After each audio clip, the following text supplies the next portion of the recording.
This is FNX.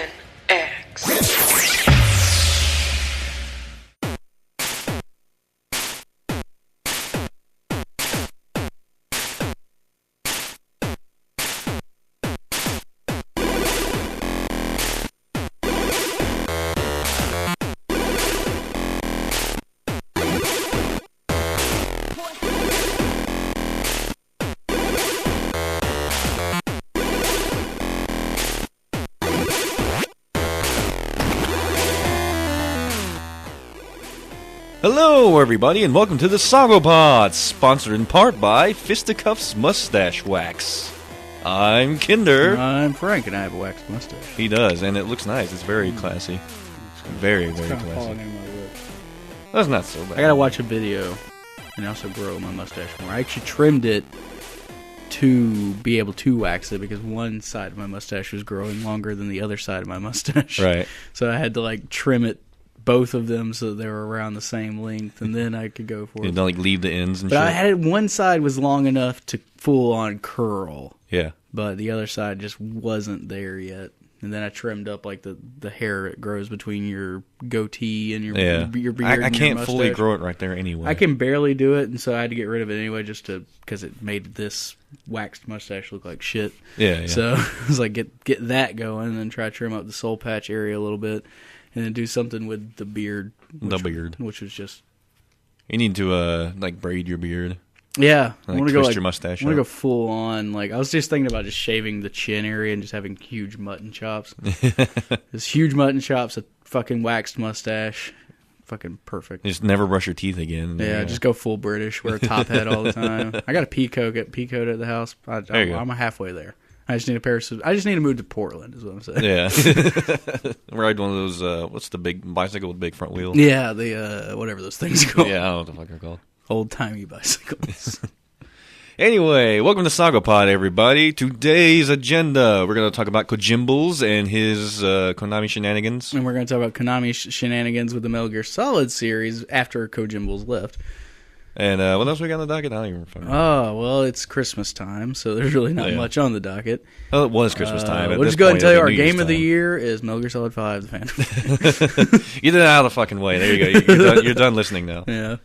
I'm not even going to try to, mostly because I didn't really play that much else this year. I could probably make an argument for City Skylines, but I'm not going to. Yeah. And I could maybe make an argument for Fallout 4, but then at the same time, we both just fucking gave up on Fallout 4. Yeah. So, I mean, it was good for a little. Yeah. I mean, it just, again, as we talked about last time, we talked about Fallout 4, was it highlighted the problems with the formula. Right. The Bethesda open world formula. And really the problem is 1.5 billion other open world games came out. And that made it just they're not as complex as a Bethesda game, but come on. Yeah. Well, one thing I read was there's too much killing. It's impossible to normally play and be completely pacifist, and that's different for Fallout. Yeah. I think that's what made New Vegas so good, was that you could just play the entire game and never kill anyone. Yeah. That's that, and just being able to, the speech and the dialogue system and all that stuff just kind of fell flat. But we're not talking about Fallout 4 anymore. I will also probably talk a little bit about Rocket League. I started playing that. Yes. It's pretty damn fun. I haven't played anything. I think, actually, what I just played today was Star Wars Jedi Knight Jedi Academy. Nice. Just because Caden wanted us to play a Star Wars game. I had all the Star Wars games from that Humble Bundle, and I decided, well, you might enjoy this, but it's fairly modern, and then you get a lightsaber. He's like, okay. Yeah. And we won't talk about it much for reasons that have yet to be disclosed, but I've been on Shovel Knight's dick really bad for the past month. And there's a reason I'm not talking about it. Hopefully it's a very good reason. We'll let you know. All right. So, yeah. Well, we'll go ahead and get right into it. We'll make it a kind of a short episode compared to last. Yeah, we're also recording late as fuck. Yeah, so we'll just get this over with. What do you want to talk about first? Do you want to talk about Kojima's departure, or do you want to talk about Konami's decision to continue the Metal Gear franchise post Kojima? We'll talk about Kojima's departure first, because that's just chronological. Yeah. Well, I mean, they had already kind of announced that they were going to do more Metal Gears. Right. And they never really implied... They kind of implied that Kojima was indeed going to leave Konami. Yeah. But they did also say we're going to continue the franchise. If it's only one of their 2 franchises that they decided to actually put effort into, yeah. But we'll talk about that once we get to it. Hopefully it doesn't become their Call of Duty. Yeah, well. All right, so report. Hideo Kojima starting new studio with former Konami employees. At this point, it's no longer a report, it's the truth. Yeah. So, Kojima has officially left Konami to create an independent studio named Kojima Productions. The studio's first game will be made in partnership with PlayStation. So, yeah, that's pretty much the gist of it. Hideo Kojima has finally got out of his contract with Konami. I'm assuming there was some kind of no-compete clause or a bunch of legal shit. A bunch of legal... prior to this, also, we had the whole Game Awards show thing. Oh, that was fucking terrible. Jeff Keighley just fucking dunked on Konami. just threw their fucking names in the mud and just shat all over them. It's really killing me because I really want to play any and all everything related to Metal Gear ever, but I really don't want to support Konami after that dick move. Yeah, and it's just like you can't blame them I fucking can. From a corporate, perspective. From the perspective of they're a publicly traded company that is beholden to their shareholders and is beholden to the market, and also on top of it, they're a Japanese company who, profit-wise, doesn't exactly make a lot of money off of games anymore. Like, that seems to be the case, is that a lot of these companies are no longer worried so much about the core console gaming market. They're worried about the mobile gaming market. They're worried about pachinko machines and in the fucking health spas and shit like that. That's the kind of business that Sega's in. That's the kind of business that Nintendo's in even, and Nintendo just gets away with it because they have their own console. Yeah. And they produce games for their console in particular. So I feel like it's kind of a... So they have a bit of advantage in that front. Everybody else kind of gets screwed over, especially these Japanese companies. We're getting to the point where Japanese video game manufacturers are going the way of the dinosaur, in a way. Yeah.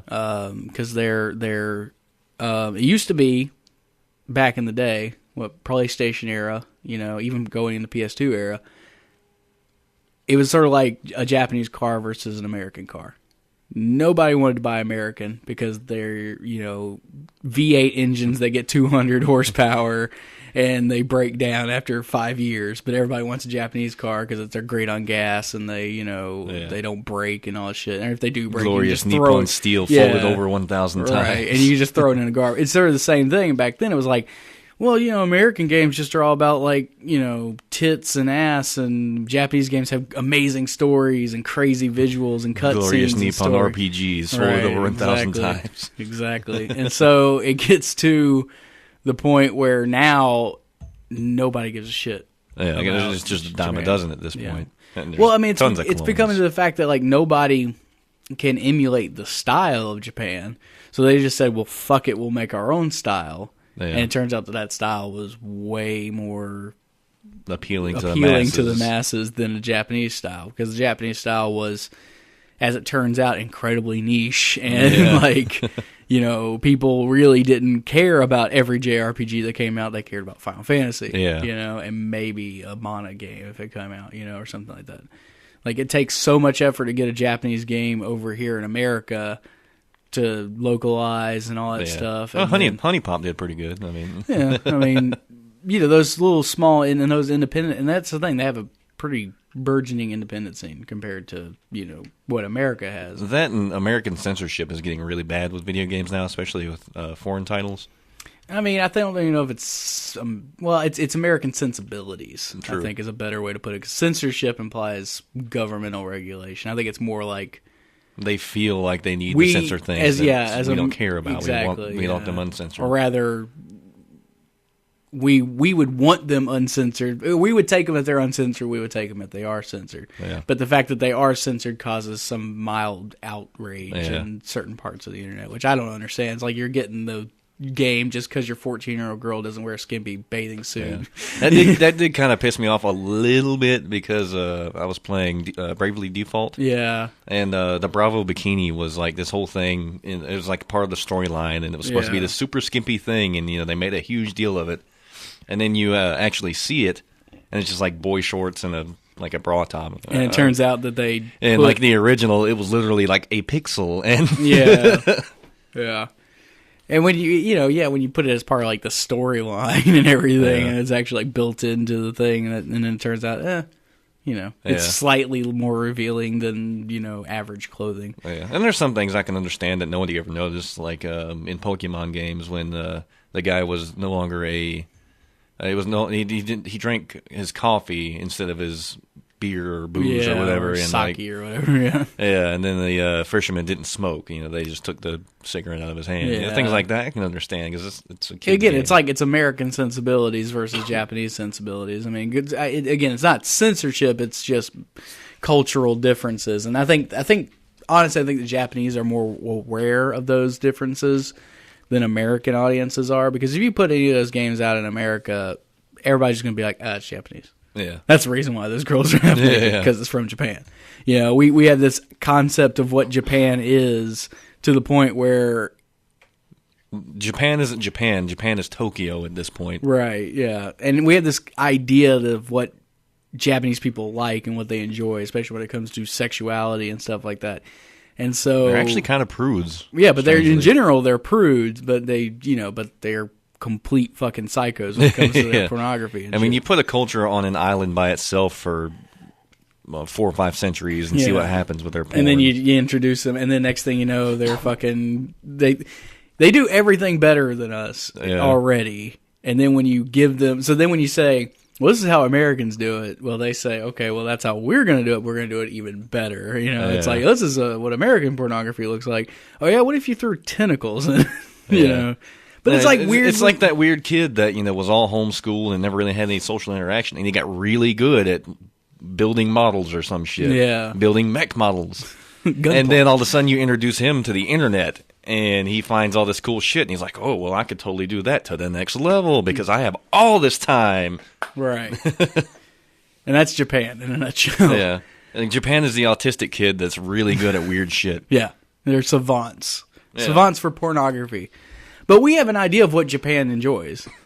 And so if somebody brought you something that was clearly anime inspired and all the girls are 14 and they have huge tits and they're wearing tiny bikinis, you're just like, yeah, it's super Japan. Japanese. Yeah. But, nobody would look at it really any side. And the people who buy it are buying it because it's got 14-year-old girls in skimpy bikinis and it's Japanese. So there's the reason why they're buying it. It's so kawaii. So censoring it doesn't really make any sense because the larger audience. I mean, with something like Bravely Default, I can understand because they are kind of putting it out there to the masses. Yeah. But like something like, with if it's more targeted towards a certain demographic, then I can understand it. Yeah. But the thing that people are pissed off about is even a lot of Steam things, even Honey Pop of all things, is censored in the American versions until you add a little line of code or a mod or whatever it is. So things like that, it's just kind of strange to see. This is obviously meant for mature audiences, but you're still censoring it. It would be different if these were mandated by somebody and said you had to do this. But these are the Japanese companies looking at their products and saying, this won't fly for what we think Americans think. They have the reverse opinion. We're all we know weird porn. Yeah, exactly. And they're all freaks that really love the weird porn. Fucking tentacles and shit like that. And that's the idea that we have. Yeah, that's a good way to put it. They have their concept of America is a prudish nation of Puritans who don't want anything to do with a naked body. And so they are like, well, we got to get rid of this, and this. And when it's really, that's no one cares. Yeah. Not even people who you think would care it's actually a super care. Meta view of how we see Japan versus how right. And so it's really just a bunch of weird cross-cultural differences that fuck up everything because we're sitting there arguing about, titties in video games. And it's No one really cares. That's so 2002 Japan. Yeah. We just want your titty game. Yeah. We don't really, if you're we want it because it's a titty game, so don't do anything with the titties. Like, that's the only reason why anybody would want to ever play Honey Pop. If you're into match 3 games, I'm sure. I mean, it's a pretty good Bejeweled. It's a decent Bejeweled clone with titties. Yeah. This is the bonus at that point. Right. Same with visual back on novels topic. and stuff like that, yeah. But, I feel like Dr. Evil over here stroking my cat. Oh, nice. That's a good cat. But, so, Kojima is the definition of a weirdo Japanese creator. Yeah. And he has left Konami to start Kojima Productions, which I thought was hilarious. Like, his new production company is literally called Kojima Productions, which is what they called when it was with Konami. He really should have gone with, what was the Moby Dick? Yeah, he should have just gone straight Moby Dick Studios, yeah. Or the one that he created for Silent Hills or whatever fake studio created for that. Like, I think they should have gone that direction with it, but I guess calling it Kojima Productions would be like if when Itagaki left Tecmo, he started a new studio called Team Ninja. Yeah. Or like if when the dude from Sega, the dude who created Sonic Team, when he left, he started a company called Sonic Team. Yeah. It's like this is a brand that people will recognize as being especially closely related to Konami products. But I guess that also explains why Kojima's name disappeared from everything and why the Kojima Productions logo disappeared from everything. Yeah. Was because I guess they never really owned it in the first place. Yeah. I guess Kojima owned it. And I guess they can't really own his name. Well, I guess he owns his brand. Yeah. So I guess, and to be fair, you got to look back to the fans and how they reacted. It might not have been Konami's decision to remove those things. Right. It might have entirely been like, we can't legally put his name on this because we don't own his name. We don't own Kojima. That might be why they're name. so damn salty too, because Kojima played this game really fucking well. Yeah, that's probably why they're so salty. And he made him take it out, said nothing, and then so it just got shit back on them. Yeah, when it's really Kojima's sitting back there just saying, no, you got to take my name off. You literally the master troll 2014. Exactly. I think that's really what it is, because the look on his face in that video from that Sony one with his fucking razzled beard and crazy hair. He's turning into Tim Burton or something. Yeah. Like, he looks like, that's right, I fucking played these motherfuckers. I got you, motherfucker. Like, I feel like it's exactly what it was. Like, I just played the shit out of you. Like, to the point, like I almost feel sorry for Konami in a way, like, in a weird way, because it's just like, God, you took all this shit for, like, 6 months where you fucking had to do these things for legal reasons because you're a corporation, and you also couldn't talk about them for legal reasons. So when everybody's shitting on you and saying, oh, you're the worst company ever, fuck Konami, they're the worst company, they just serve the burn in hell. And I'm not saying that anything that they're planning on doing is a great idea, because fucking mobile games is a terrible market to try to put. You don't put all your eggs in that basket. Yeah. Because that is a fucking, and I have like the latest iPhone, and I still don't give a shit about mobile games. Right. I think the most advanced game I have is fucking Crossy Road, and I have that fucking Note 10,000, whatever the hell the latest Note is. 5. 7 billion. And I mean, like, I don't even play Crossy Road. I just I use the shit post on 4chan. Right. That's like the extent of it. To the extent. So that's like what you're doing with your amazing state of the art mobile technology. It's not playing whatever clone of Puzzle and Dragons is out in Japan, And that might be a different case in Japan, but that market can't be that big because Sega's doing the same thing. Nintendo's about to get in that game. Yeah.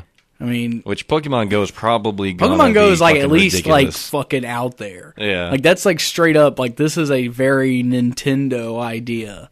And I don't even think it's not even like one of their Nintendo things. Like really the game they're talking about was that Mii game where it was like that Tamagotchi life, but with Mii's but it's on the mobile, which is like, okay, that's still a very weird and out there, very Nintendo idea for a cell phone game. And I think with Pokemon Go, again, it's fucking out there, like making people get out of their house and actually run through the tall grass and scare the rat out.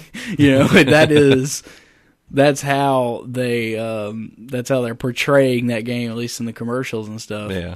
So I want to see what else they can do. But all I know that Konami's going to do is fucking shitty watered down JRPG, shitty watered down Puzzle and Dragons clone, which is already I wouldn't even say it's watered down. It's a concentrated, like, incredibly manipulative dose of Pokemon. Yeah. So, and on top of that, a match 3 puzzle game, you know? Yeah. And everybody's got, and that's the thing, everybody's got that Puzzle and Dragons shit, like, down. Like, every company, every major Japanese developer, even the smaller ones, have that fucking Puzzle and Dragon stuff to a fucking T. And all they do is they just change the mechanic at which you progress through the dungeons. Yeah. Like, the Sega one is a fucking, you know that, like, fucking token drop game at Power Play? Where you would drop the token in, and it lands, and it push the ones it pushes out. That's how many tickets you get. Yeah, that's the mechanic for progressing through the dungeons in the Sega game. So fucking gay. It's like fucking A, you know. And the same way, I think. God, and it's match 3 puzzle for Puzzle and Dragons. There's another one, Monster Blast. That's billiards. You know, it's like. Just change the mechanic at which you... games that you buy on your fucking phone. And then, of course, on top of that, you got fucking Candy Crush Saga blowing up, and Activision, bought them for $6 billion. And then they just fucking tanked. I love it. Because that's what fucking happens, you know? I mean, at least I'm glad that Activision bought King, because Activision is already a publicly traded company. What's really bad is when companies like Zynga think that they can take this fucking rickety radio flyer wagon...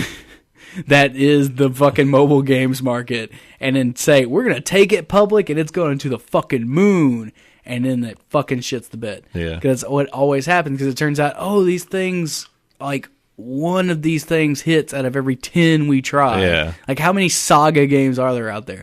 There's Candy Crush, everybody knows Candy Crush. The sequel fucking's not doing as good as the original Candy Crush. There's a fucking sequel? Yeah, there's a Candy Crush, there's a Candy Crush Soda Saga or whatever. Oh, yeah. So the sequel's not doing as good, and you have Bubble Witch Saga and Bubble Witch Saga 2 and all these other games that are out there, all these Saga games that they have, which they're destroying what the term Saga actually means. Yeah. But they have all these other games, and none of them make as much money as Candy Crush. Yeah, they probably bring in like $1 million. But what about the people who make Clash of Clans? They made that Boom Beach game, and they're probably not making shit off of Boom Beach compared to Clash of Clans. You know, same with any of those other building town, like a Game of War. Yeah. What's that company really doing besides Game of War? There's that one company that has that just so obvious Pokemon ripoff. I see ads for it all the time, but I hear about it zero outside of seeing those ads. They've got to be wasting just millions. I mean, fucking Game of War bought a fucking Super Bowl ad. Same with, you know, Boom Beach and Clash of Clans. Like, that's the market that they're going for. They're not going for... I think you've got the wrong market if you're marketing a phone game to the fucking Super Bowl guys. Well, everybody's got a phone. Oh, yeah, but I mean... How many of those guys are really doing anything but fantasy football? Apparently, those guys, like that crowd, that mainstream, super mainstream crowd, is the Clash of Clans crowd, is the fucking Game of War crowd. That's weird. Yeah, it's fucking super weird. Because, like, when you think about, because when I think dude bro mainstream football fan, I don't think meticulous city builder turn-based I think at most like Call of Duty every now and then, or like maybe even Halo or something. Yeah, but I guess that's the market, or like because it's fucking Madden. Like, there you go, fucking Madden. And it's the whales that they're after. They're not even really after those 99-cent microtransactions. They're after the fucking asshole who says, "Well, if I can spend $1,000 to be the best, then I'll spend $1,000 and I'll be the best." Yeah. And then that's what they get. And so they get those fucking people, and they fucking milk the shit out of them.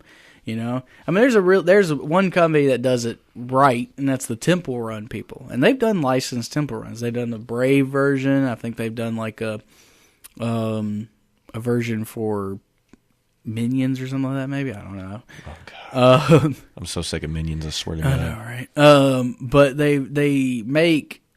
But the guy said in an interview, like, they were like, "Oh, when are you going to take it public?" And you're like, or when are you going to get bought out? He's like, "No, we're just going to stay 6 people in a fucking room making cell phone games because we're making fucking cell phone games. We're making a fucking killing here with these 6 people." That's exactly. That would be my logic if I was doing it. I don't know, like, that capitalist, like, make as much money as possible shit doesn't fucking work when you're on a market that's already super unstable. And that's why San Francisco, like, people refer to Seattle as a more stable San Francisco, because Seattle's where all the big companies go when they fucking make it. When they make it. Like, that's where Valve's at. That's where fucking that's where Microsoft's at.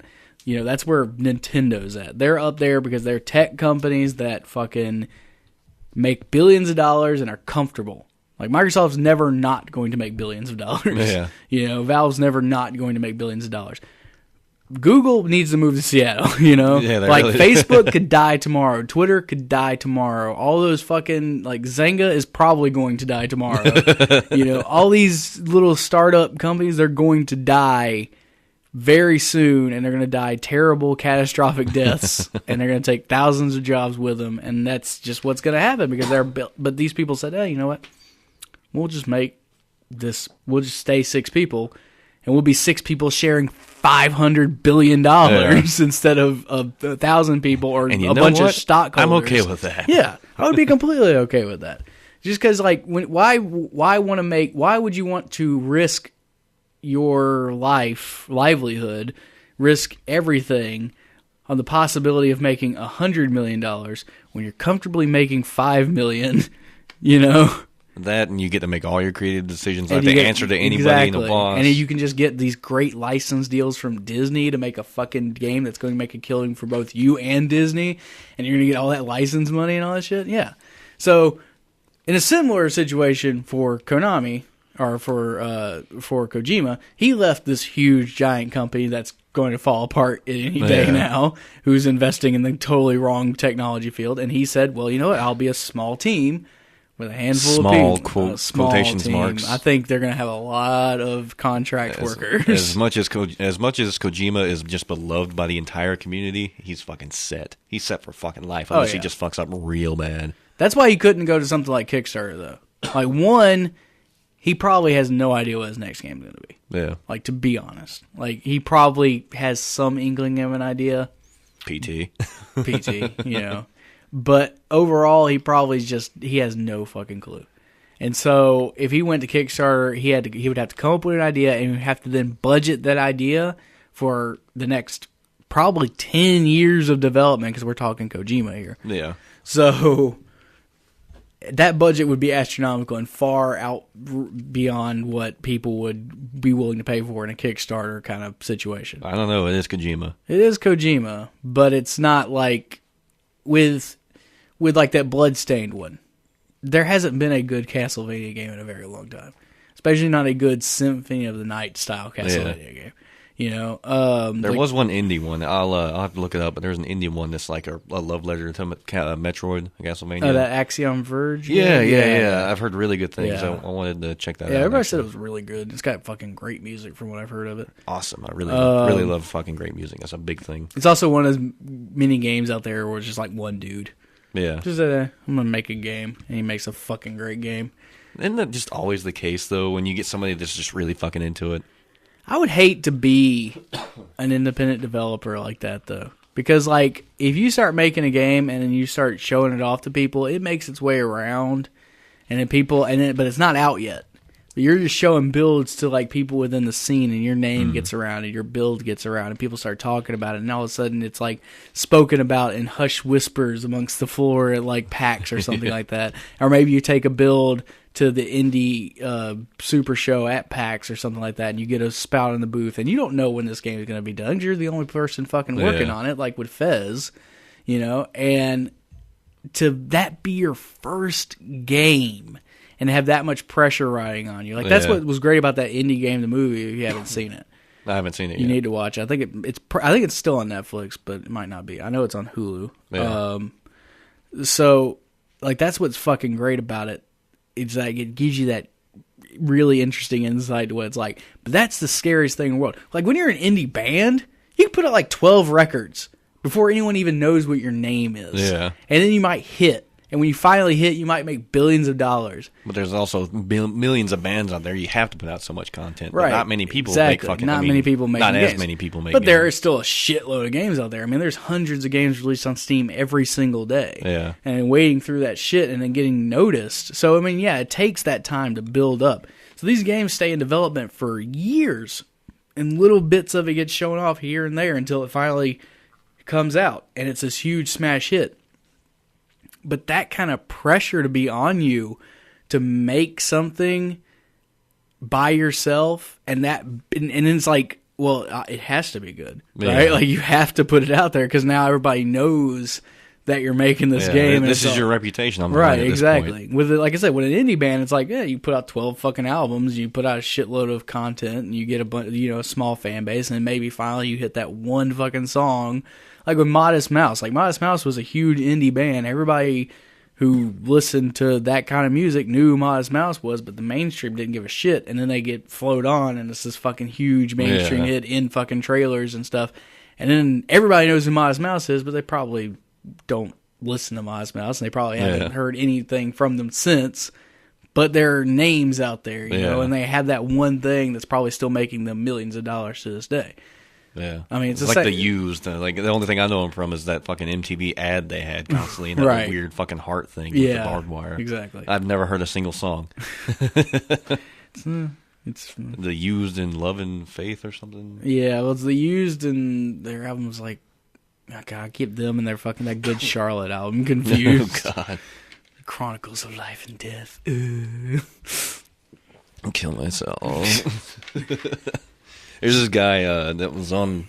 I get on TeamSpeak every now and then with Jeff and them, and he's got a few bros that just kind of hang out. And there's one guy, I don't remember his name, but just everything that just even moderately bad that happens to him is like, it's fucking hot in here. I'm just gonna kill myself. Just everything, he's gonna kill himself. And I guess he'd never heard the term consider Sudoku. So I was like, we were making fun of him. Just, I'm going to kill myself. Oh, I fucking missed this goal. I'm going to kill myself. I'm going to consider Sudoku. And he just like got silent for a minute, and he's like, Sudoku's a number puzzle. You mean suicide? And I had to explain to him at length what seppuku is. Yeah.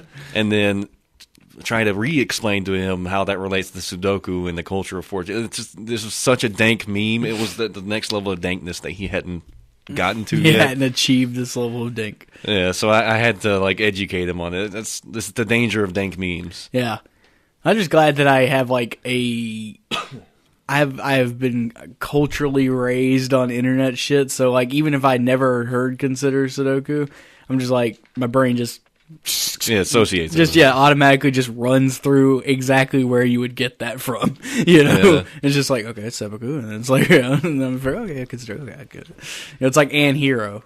It's like, okay, nah, you know, any kind of thing that pops up, you're just like, it's word association. It's just weird context clues and stuff. So you can just fake it till you make it, and then you might go and like know your meme and like get the full detailed history of it. I did that forever, like designated thing. Like, I had no idea what the fuck that meant until recently, but I still kind of rolled with it. Someone posts designated, I think I even used it once or twice. Had no clue what the fuck it meant. Right. And I used it correctly because context. But then later on I learned, it's a racial thing. Maybe I shouldn't use that. Anyway, what was next on the list? All right, well, yeah, so obviously he's starting his own studio. It's going to be fun and games. But while he's starting his own studio, you also have Konami coming out and saying, we're going to continue fucking Metal Gear. We're going to keep making Metal Gears. In fact, we're hiring for the next one right now. And so... how fucked up would it be if Kojima applied for the job? License it out. I mean, fuck, if I was Konami... That would be a goodwill gesture to the fans. Yeah. We're going to license the property Metal Gear Solid to Kojima Productions, an independent studio owned by Hideo Kojima, to create the next Metal Gear Solid But game. Kojima, he probably wouldn't do it because he's done. Yeah. Well, he would say for 3 years that he won't do it, and then on the fourth year, it's like, next year it's coming out. Could you imagine him, like... having being the creator of Metal Gear Solid, being the one who's shepherded this creation to the like 25 years of Metal Gear Solid, to shepherd it that long, and then find out you're getting to make the game, but now you have to listen to what Konami thinks Metal Gear Solid is, and have to do with the way Konami wants it done. Which I think that's kind of where it was going, and that's probably why he left. Is they put too much of their 2 cents I think it was in. pretty much just for them. I think for them it was like, listen, here's how it's going to go. You start making something that is economically viable for us, or you're out the door. And he's just like, I cannot, I can't not spend $50 million. It's like I have my vision, and I can't water down my vision to suit your corporate mandated policies. So I'll just go do my own thing. And if that means a Boktai 2, I'm okay with that. But Boktai 3 actually, there was a Boktai 2. So I think this is really, though, I'm okay with Konami continuing the Metal Gear Solid franchise, because I cannot think of a better platform for them to build off of. Yeah. The Metal Gear Solid 5 as a game, considering they've already technically made 2 games off of this engine and off this concept. Did they keep the rights to the engine? I think they still have the rights to it, yeah. So they got a beautiful engine it's their to work engine. with. They have a beautiful engine to work with. They're using it for all their main console and PC games, like their other one, Pro Evolution Soccer. They're using the Fox engine for that, and that's their engine, and they get to do whatever they want with it. But also, Metal Gear Solid 5 as a game, Metal Gear Solid 5 Phantom Pain, and Ground Zeroes, but Metal Gear Solid 5 as a game is like, you can see them expanding and just, change out characters, make a new story, and still keep the same formula and add a couple of new mechanics here and there. And you got a fucking excellent game. It's gonna be fucking great. Like, that's the way I look at it, Because the problem with Kojima, for all of his greatness, is that he made 5 Metal Gear Solid games that were completely different from each other. Like, if you really think about it, get down to it, like, with Metal Gear Solid 1, he made a 3D version of the first Metal Gear game with different mechanics, and then he fucking took that to the next level with 2, and then made that a completely different game. It's similar styles. 3, and especially Subsistence, was a complete departure from the Metal Gear Solid formula. And 4 is, again, it's just this whole other thing. And then 5 is a whole other thing on top of that. It's a fucking different world, genre, everything. Right. Then also in between that, you have Peace Walker and Portable Ops, and then those are like great boiled down, but they still are completely different. They don't really even translate well to a larger space, because like even Peace Walker on a console is probably not as good as it was on the PSP. So, but this is where I would build a game off of. Yeah, because it feels like you can do other stuff with it. Yeah, and there's so much to do in it, and so much to be done. With 4, I couldn't see it, because it's not an open world game, because it's not just, you can't just take this character and put him in a new open world map, and now you got a brand new game. Yeah, which is what they're probably going to do with Metal Gear Solid 6. Yeah, almost certainly. But I'm okay with that, because it's like, it's a great engine. It's really fun to mess around with and do cool stuff. The only thing I'm going to really miss, though, is I'm sure they won't, I know they won't put near as much love into like the hidden stuff and the little extras like the tapes and all. Yeah, exactly. I don't think they're going to go that far. In fact, they might drop the tapes completely and just go like limited the number of cutscenes that they already have, and then maybe they probably won't even give a shit about the lore aspect of it. But if they just make a decent Solid Snake game, considering we haven't had a Solid Snake game in a while.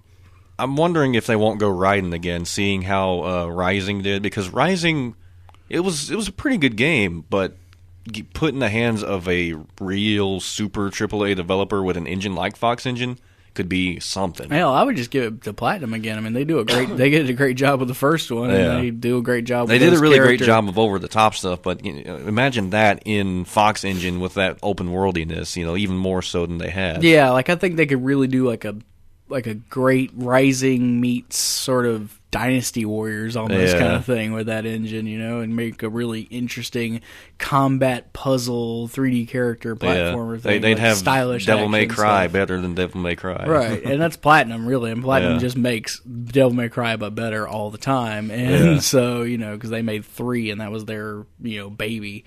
Same with 4. And 4, for, being the sort of black sheep of the mainline Devil May Cry games, is fucking insane when you get down to like the nitty gritty mechanics of it and like what you see people do with that game, and it's all completely built into the game, the kind of shit that they do. It's insane. I never did play that DMC Devil May Cry. Yeah, the I mean, one those where they guys, changed the look. Ninja Theory was the developer of that, and that was, it was a Western. I think I actually have it, but I never played it. It's a Western developer. I think I have it on PlayStation Plus. I think I have it on Steam. I'm not sure.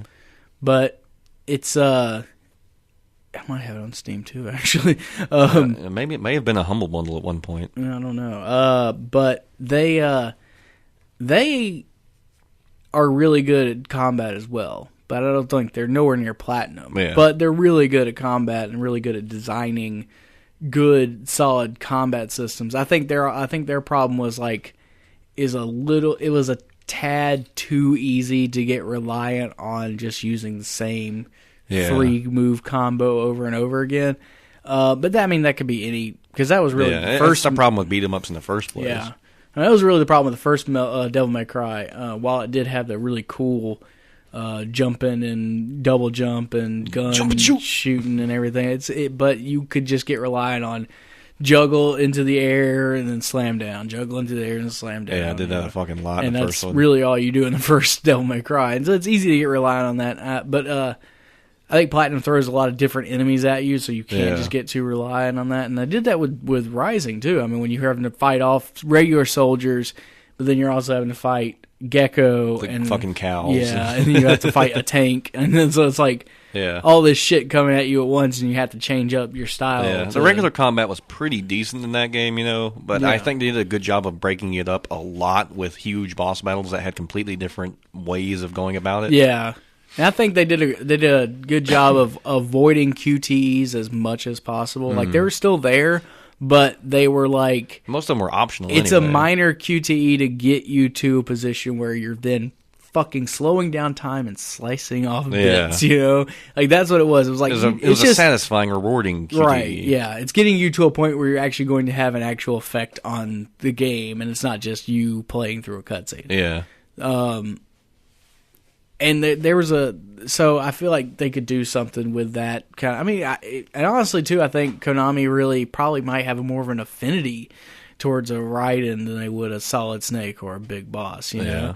Like, I feel like they might almost be like, it's sort of like them in a way. Yeah. Like, they're the Raiden of the Metal Gear Solid franchise. They're like, we gotta rip our jaw off and make robotic bodies. There's a great game there waiting to happen. What happened to Raiden between 2 and 4?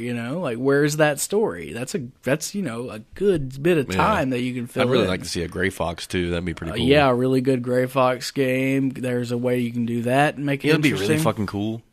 A Metal Gear Solid 1, but from Gray Fox's perspective. Oh. Like him going through the events while Snake's doing his own thing. Yeah. And then you have a boss battle with Snake. I think it'd be really cool to, since you've already established that there's that Big Boss, and then there's also Venom Snake. I would like to see Big Boss forming Foxhound. Like what led to the formation of Foxhound and how they could tell that story and expand upon that a little bit. Because without Kojima there, you really don't have to be beholden to the lore, which is kind of shitty to the people who are really super into the story. But at the same time, you have a lot of artistic freedom there, too. Because you're not beholden to Kojima's standards of story, you're also not beholden to Kojima's standards of gameplay versus story. So now they can go way out there with the gameplay and what they can do with it. Like, I would love to see like the Nemesis system from Shadow of Mordor in a Metal Gear Solid game. That would be pretty cool. I think we discussed this once already. Yeah, exactly. I think like something like that where it's just like, what if these dudes that you're fultoning out can slowly over time become the Revolver Ocelot types or the Psycho Mantis types, where through the traumas that they experience on the battlefield, you can see them become the Vulcan Raven, and all this shit, like the fire duck. And then they eventually challenge you, kind of like Eli style. Yeah. Like when you come back and he like challenges you to a rematch. Exactly. They have that. Or having rival PMCs sprout up all around the world. Or even just if you want to go full like mid-90s Gulf War, terrorist cells all around the Middle East, and you can keep the shit in the Middle East. Or like say you take over a base or something like that, and like you kill a bunch of guys or faulting out all but like one or two, and then one of those guys starts an enemy fucking what are they called? PFs? PMCs. PMC. There you go. One of them starts a PMC, tries to get vengeance, and then that's the rival system. Right, yeah. Like, or just like imagine like what if they did the Afghanistan thing, but instead of just going around to different areas, what if there were actually like populations and people running around? And on top of that, there's systems that are controlling terrorist cells that are running around within these areas. But then on top of that, you're controlling Big Boss, who is also controlling Venom Steak, who has a whole other unit. So then you're not only are you planning terrorist attacks. I think we just made a AAA game here. Right, you're planning secret terrorist attacks, and you don't have to do shit for story, because the story just comes from you playing this game and making this interesting, cool sandbox to play in. That's all they have to do, and they already have everything they need to do it, Just have to invest in designing new characters, designing a story, and designing a new map or two. And like I would like to see like an interesting. I want to see Metal Gear Solid in an environment that you're not used to seeing it in. Yeah. I want to see. I don't want to see like this is a big map and everyone here is a bad guy. I want to see this is a big map and there might be.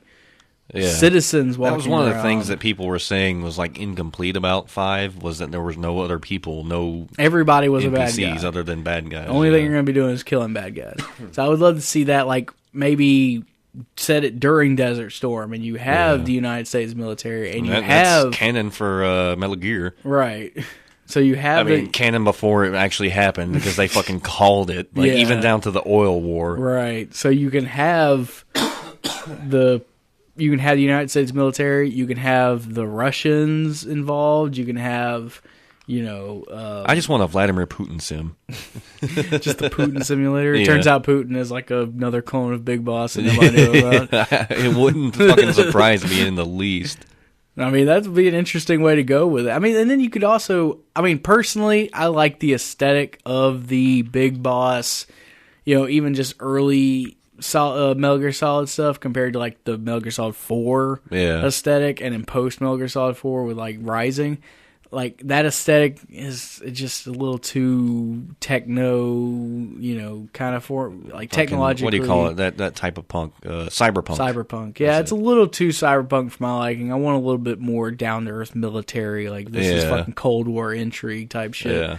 I think they have a lot more mileage with that. Because when you just go too far in that direction, it is just going to end up being like this game. You become Zone of the Enders at that point. Right. This game is a giant Metal Gear fight. Like this game is just like you controlling a Metal Gear and destroying cities and shit. I want to see like an actual Metal Gear, like Metal Gear's fighting game, like where you have like the robots from Zone of the Enders like and Metal Gears and shit. That big Gundam fighting game that's in Japan. It's like the huge Gundam fighting game. I think it's like Gundam Versus or something like that.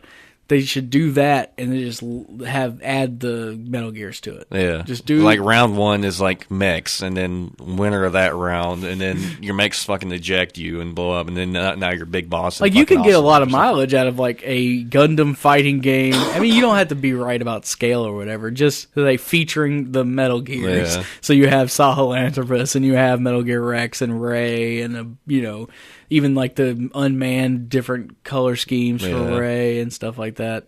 You can even throw in Arsenal gear in there if you want, because shit, they had weird ass fucking Gundams. I don't see why not. I mean, so I'm actually really intrigued about that. I'm honestly more intrigued about what they're going to do with Metal Gear Solid than I am about what Kojima's going to do.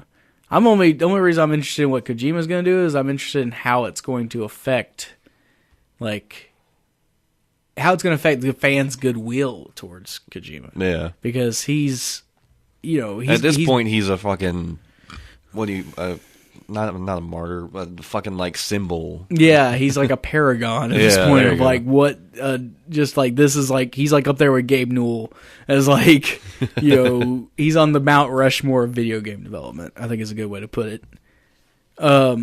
So if he's on this Mount Rushmore of video game development that we're imagining, what's it gonna take to really like when does he fuck up? Yeah, like what's his when he's he already had fuck ups, but they turned out to be good because he's him. I mean, like Raiden was Raiden was a fuck up, and then he made it good because he made it work. 2 was great. Yeah, but and then how much of what we feel about that's really the question that's going to be answered is how much of what we feel about Kojima is actually Konami. Yeah, that's the real question. Yeah, what is Kojima without Metal Gear is the real question. And what is Kojima without Metal Gear? What is him without falling back on that? Well, we know it's Stalker, it's or Snatcher, it's Police Knots. Police Knots. I really would like to. I would like to play Snatcher, and I would like to play Police Knots, but it's not the first thing I think of. Didn't he work on Zony? Or was that one of his crew? He was great. He produced it. I mean, it's one of his other. Is that owned by Konami? I don't think he wrote it. Yeah, it's owned by them. Ah, damn. I'd like to see that come back. Yeah. Oh, they did make that HD collection. Yeah. Zone of the Enders. We know what he can do. Yeah. And he has the contacts to do it. Yeah. I mean, definitely. And he also brought along a lot of his solid, right-hand guys when he went over to Kojima Productions. So I think he's gonna have his work cut out for him. I just want to know how many years. Yeah. Because he's already signed on to this project for Sony for the PlayStation 4. Will the PlayStation 4 even be out when he actually releases this game? That's one thing that really does kill me too, because you know how much of a fucking faggot I am. An X-bot. Yeah, but I mean, I get it. Yeah, I really do. But I mean, come on. There's brand loyalty to a point, Kojima. Even I'm not so brand loyal to Microsoft that I would only make a game. If I were to make a fucking really massive game and to be in your position, there's no way that I would make it exclusive to Xbox. I mean, he probably couldn't afford to not make that deal. The question is, how did Microsoft not make that deal? That's the real question. But you know how he is. He's going to make a deal with Sony. Yeah, if he can. I mean, I can't assume it was a complete secret. I'm sure his phone was ringing off the hook. I'm sure Phil Spencer was emailing him hourly about hooking up and doing something, And I'm sure Microsoft would have cut that check in an instant, and they probably would have doubled or tripled whatever Sony was going to pay. But there's that brand loyalty, and also they're a Japanese company, and he's Japanese. And this is also true. I think it's a really big part of it too. Yeah, I think there's a lot of cultural loyalty alongside brand loyalty. I mean, because you could say, "Oh, it's brand loyalty," but motherfucker stood up on stage at Xbox press conference when Metal Gear Solid 5 was announced to show off the first trailer for it. Brand loyalty only goes so far. I mean, granted, that could have been a deal made by Konami, and he just happened to... There's almost certainly a deal made by Microsoft. Yeah, he just had to be the guy there to show it off, But at the same time, he was putting out those games on MSX. Yeah. What does it it's really all right. mean? We'll see it on PC. Yeah, it will be on PC only a few months after that, so I'm not really too worried about it. I mean, at that point, I might have a PS4, maybe. Yeah. If anything comes out that's just and I still want to play Bloodborne, but Dark Souls 3 is coming out. Oh, I'm fucking ready. Oh my god, I'm so fucking ready. Have you seen them? Have you seen some of the shit now? Yeah. Oh my god, it looks insane. Oh fuck. I just want more Dark Souls. I just want them to go in the right direction because I was so disappointed in Dark Souls 2, and it's not a bad game. I wasn't even disappointed in Souls. I like Souls 2 better after I played some online. Yeah, I think my problem is I just had my. Because I've experienced the Souls series from the beginning with Demon's Souls. Yeah, I really need to go back. I mean, you have to get a PlayStation 3 for that. Yeah. I may do that anyway because I still want 4 for a collection. Yeah, I mean, I would get a cheap PlayStation 3 at this point and just get Metal Gear Solid 4 and Demon's Souls. Might as well. I mean, playing Demon's Souls is when it's the first game you play, it's a fucking nightmare. When the way I look at it was I took that step, I got into the shallow end of Demon's Souls, and then I just got right back out because it's just I couldn't couldn't fucking handle it. Couldn't handle it. Like, it just was like overwhelming and then infuriating at the same time. It seems like Dark Souls needed to become a meme before it could succeed. Yeah, and that's the only reason why I had played it without it being such a big deal thing, and you're like, oh, this game's fucking hard, you gotta play it, and not having that determination to fucking play it, right? I probably would have dropped it after like the first 20, 30 minutes. This game fucking sucks. Yeah, it needed it. Yeah, because like the meme of Dark Souls is super fucking brutal and it's going to kill you. Prepare to die. You know, like that marketing and that meme that built around Dark Souls is what actually kept a lot of people going. Because then they didn't. Yeah. You just said, "Well, it's hard." For a fact, that's what kept me going. It's just hard. It's a hard game. Yeah. You know, you don't think of it like it's a shitty game with bad design and with animation priority and all this other shit. You're just like, no, it's hard. Yeah. It's sort of like, it just brought back that old school NES game thing of like, no, that game's just really hard. No, it's just shitty. It's just badly made. And I've got to admit even that, like, I'm so conditioned to the fucking babby level shit that we have now that if it hadn't been for that, then, I probably wouldn't have continued. But that's what separates the gamers from the casual gamers. Right. And I hate to admit it, but like, I'm fucking casual. I mean, at least when it comes to that, right? When it comes to like that style, like you get into it on a whole different level than you do with the normal any other game, because they do spoon feed you so much in modern games with like over tutorializing and there's a need for over contextualizing everything and not letting anything be a mystery, not letting you discover anything on your own, because they put a lot of fucking work into these things, and they want you to fucking see them. Yeah. And for Dark Souls, it's like, nah, there's just going to be an item over there.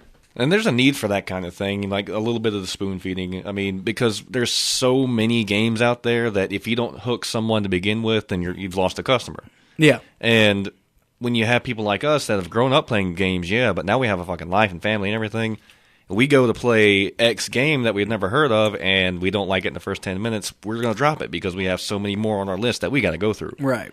And then something like Demon Souls or Dark Souls comes around, and you hate it in the first 10 minutes, but then you see it all over the place, people talking about it, it's this meme. Yeah. Okay, now I need to experience this. I need to see what the hype's about, and that's what really got me, is because it was on my list, it was on my radar, but it wasn't like one of my top priorities, and then it became a priority. And well, that was the same way it was for me. Like, I got into that Shaolin for Demon Souls because everybody said this game is super hard. It's the hardest game you've ever played. It's like the top level, it was just like, well, I need to experience this as a gamer. I need to see if it really is as hard as everybody's saying, because I've played some things people have said is hard, but it's just like, it's a little hard, but it's not like the hardest thing. It's hard, but it's a fucking false difficulty level. Exactly. Like, once you break the system, you realize what's actually going on.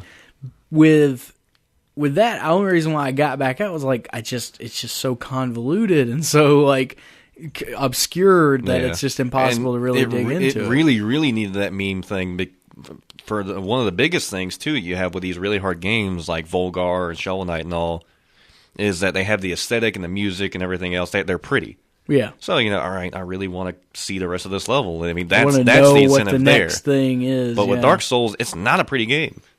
I mean, it's got some moments, but most of the time it's compared to what's out right now, grungy and brown, and it's like just kind of samey. Okay, this is just a dungeon crawler. I played Baldur's Gate, and I've played this, right. And and playing the first, and when I got to play Dark Souls, it was the same thing. Like, I'll admit, when I first put in Dark Souls, I stepped in that Shaolin, and I got right back out. And it wasn't until I was like, I just need to see it. I need to see how what is this about right now? What is it? So I got on YouTube and I looked up a guy, Northern Lion, has a great playthrough of Dark Souls.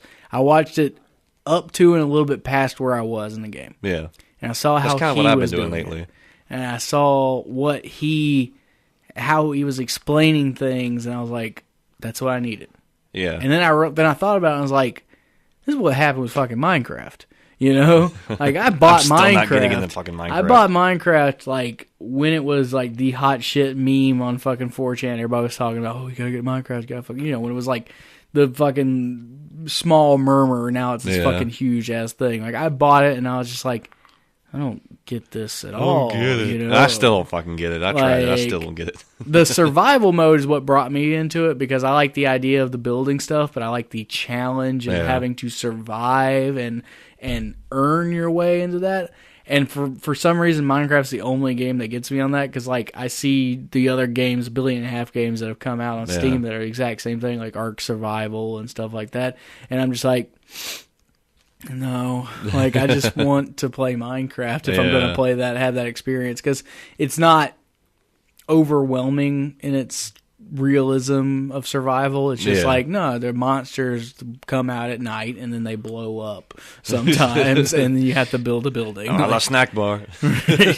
So that's exactly what it is for Minecraft. And then I realized that's what happened. Is like, and so what I did for Minecraft was I got on the wiki and I started looking up recipes because there's no contextualization in the game whatsoever, at least at that point, about what you're supposed to do.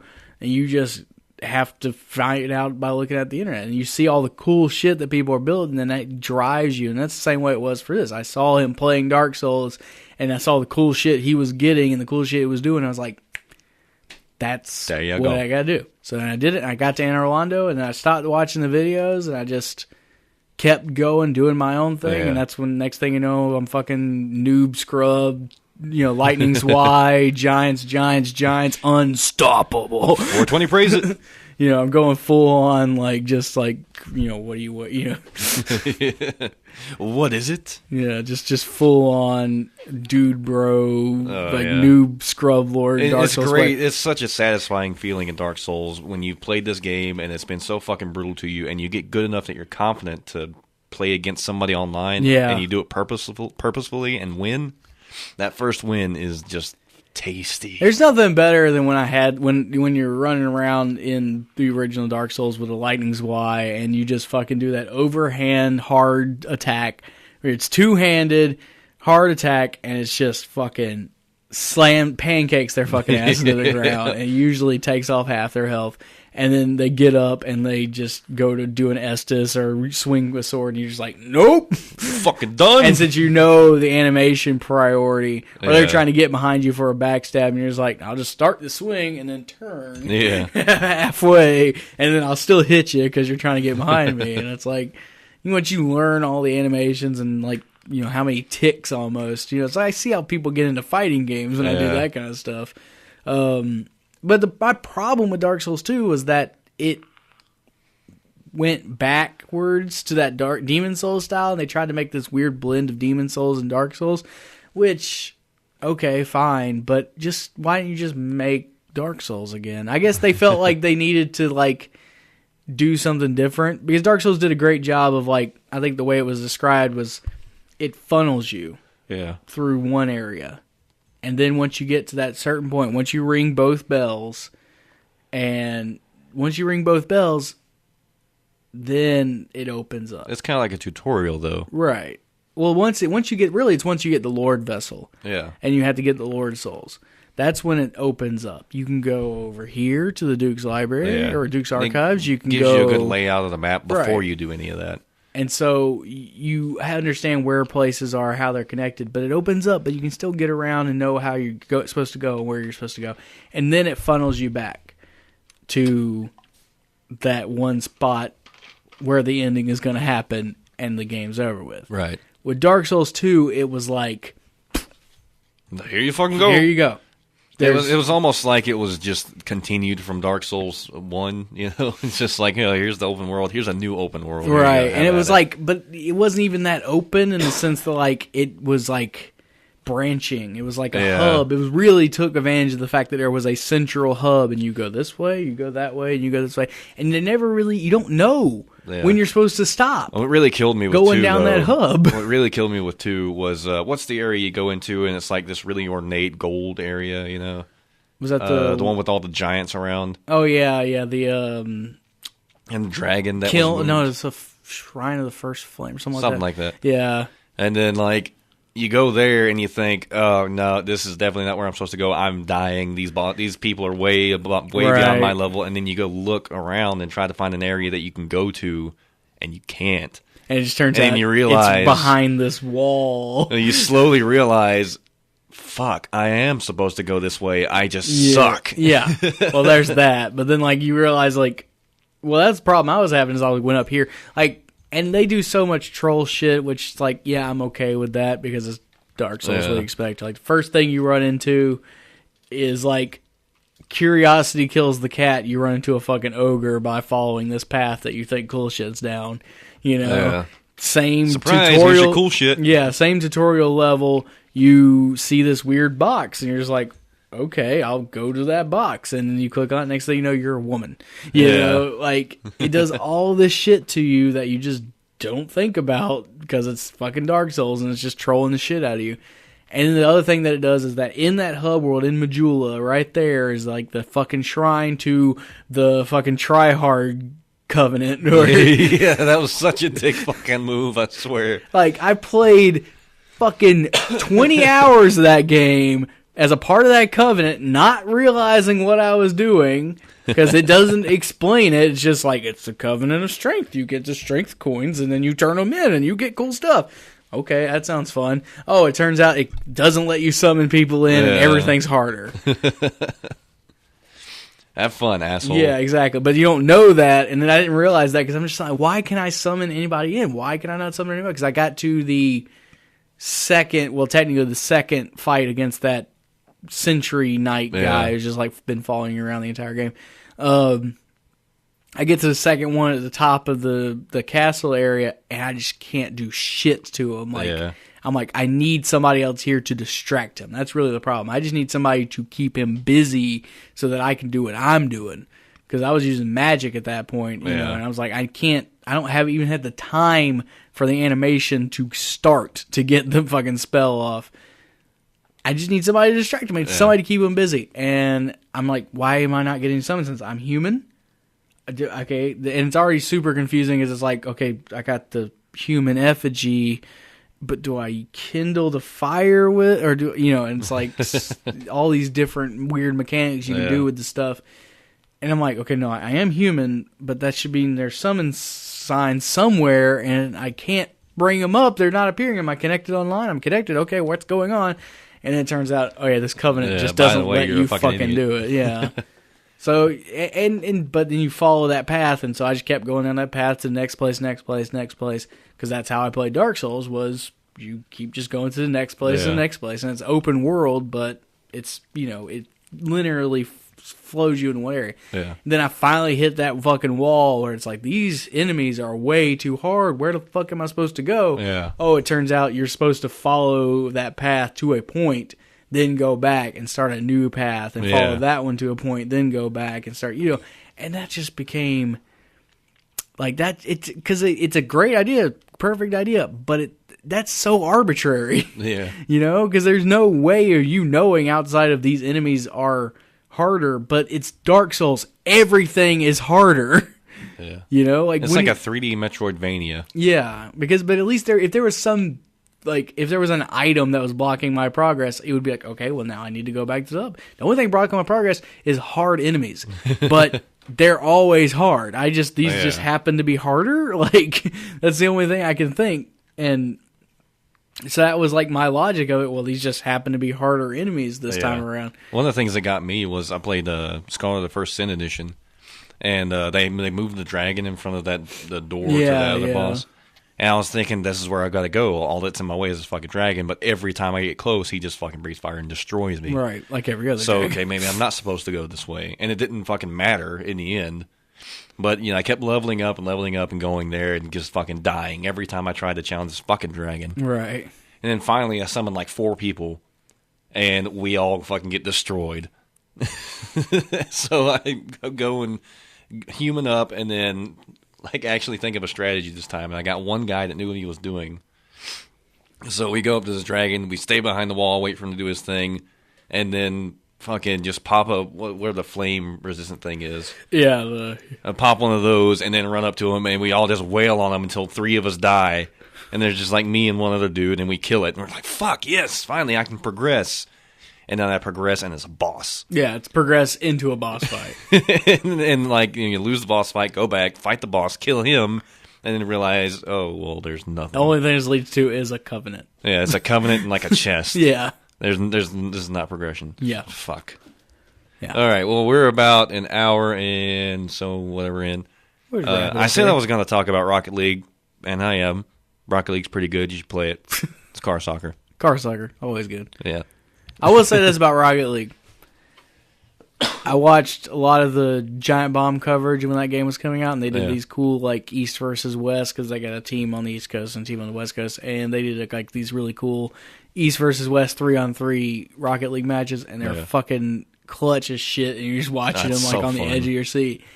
But this is how you know Rocket League. Rocket League is esports.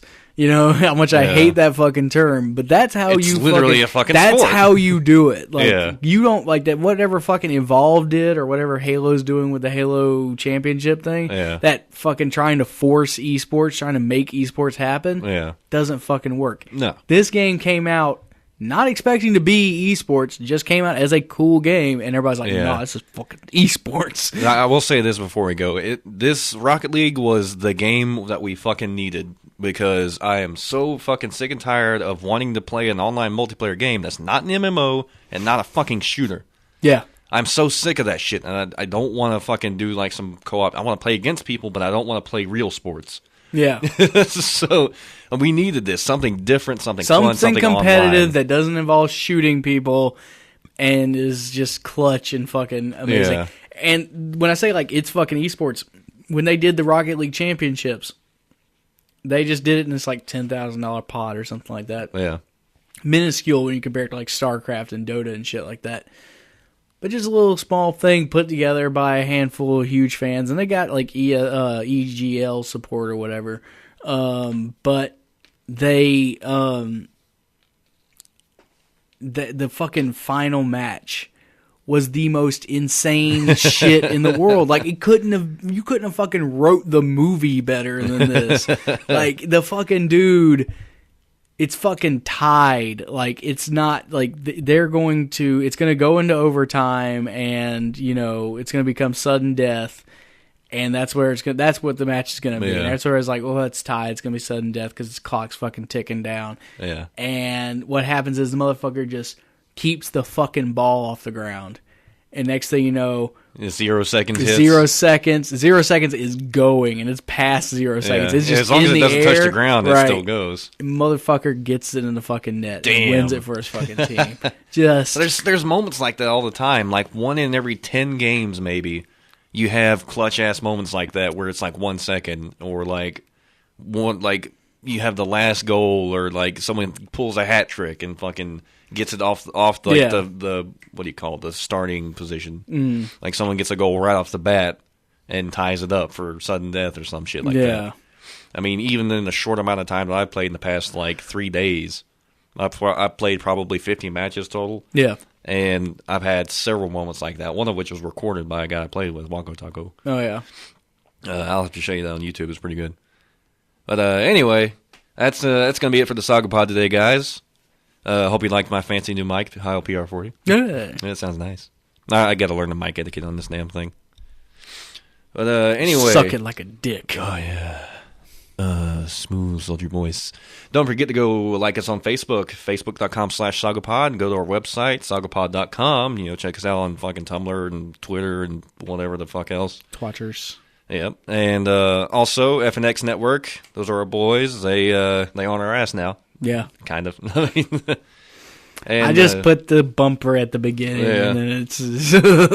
And hopefully we will have pretty freaking cool news for you coming up. And should we say that we're going to, try to be doing video content at the beginning of the year? I know we said we were going to try. Saying it. We keep saying it, but the beginning of the year is almost here, and we haven't really fucking gotten shit together. I mean, we have shit together, but not. It's just it's already hard. Like you see how hard it is for us to get a fucking podcast out on a regular basis. Getting videos done is a fucking nightmare. Yeah, I think once we get like the intro, everything fucking done finally, then we'll have more incentive to be like, oh shit, we need to play a fucking game.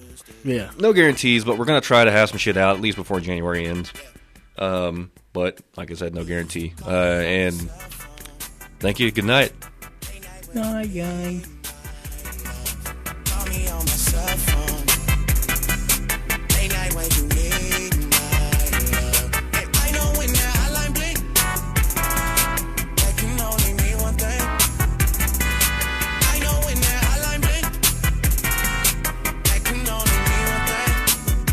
Ever since I left the city, you got a